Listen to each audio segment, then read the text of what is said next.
வலைதளத்தில் பரவும் இந்த காணொளி பார்ப்பதற்கு மிக உயர்ந்த தரம் போன்று காட்சி அளிக்கின்றது. இந்த பெட் வட மாநிலத்தவர்கள் தங்களது வாகனத்தில் அடுக்கி வந்து தெரு தெருவாக விற்பனை செய்து வருகின்றனர். பெட் கவரில் வெள்ளைக்காரர்களின் புகைப்படங்களை போட்டு 21ஆம் நூற்றாண்டின் ஆக சிறந்த பெட் என அதில் கவர்ச்சிகரமாக விளம்பரம் செய்திருக்கின்றார்கள்.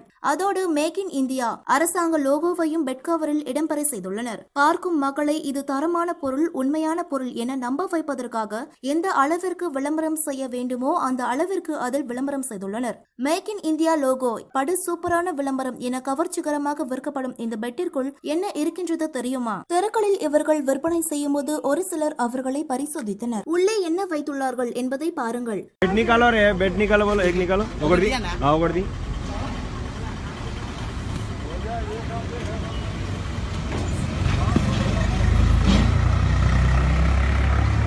वो साइड तोड़ो, वो साइड ये नको छोड़ दो, वो निकाल के ऐसा खड़ा करके पूरा निकाल।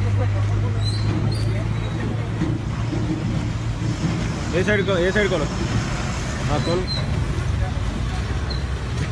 ओपन करना। हाँ ओपन करो, पूरा ओपन करो। అరే మీకేం తెలియకపోతే నేనేం చేయనా? దిక్కుమల పరుపులు పెట్టుకున్నాక థర్మోకోల్ చదువుకునే పోరాలో అదే పబ్లిక్ ఎట్లా పిచ్చోళ్ళ పడుతురా? మాకు కూడా తెలియదు. ऊपर से थर्मोकोल डाले थे, ये ऊपर से 5 mm थर्मोकोल है, ये नीचे वो थर्मोकोल, ये ऊपर से थर्मोकोल माने ये చేపలు పట్టేటోళ్ళు వేసుకుంటున్నావా? और आगे ये 5 mm ऊपर से थर्मोकोल है, ये पूरा पूरा निकाल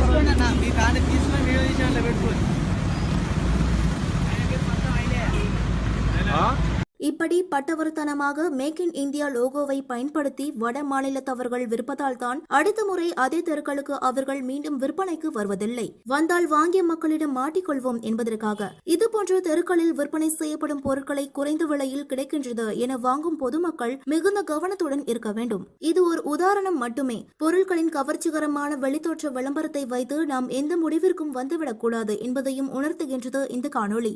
இப்படி தர்மாகோலை நிரப்பி அதில் மேக் இன் இந்தியா லோகோவை பயன்படுத்தி சர்வ சாதாரணமாக விற்பனை செய்யும் அளவிற்கு இவர்களுக்கு அனுமதி கொடுத்தது யார்? இதற்கு பின்னால் யார் இருக்கின்றார்கள்? இப்படி இவர்கள் வேறு என்னென்ன பொருட்களை விற்கின்றார்கள் என்பதையெல்லாம் சம்பந்தப்பட்ட அதிகாரிகள் ஆய்வு செய்யாவிட்டால் நாட்டில் போலிகள் அதிகமாகிவிடும் என்பதில் ஐயமில்லை என்கின்றனர் இந்த காணொலியை பார்க்கும் பொதுமக்கள். சற்று முன் டைம்ஸ் அண்ட் சோஷியல் ட்ரெண்ட் செய்திகளை தவறாமல் காண நம்ம சேனலோடு தொடர்ந்து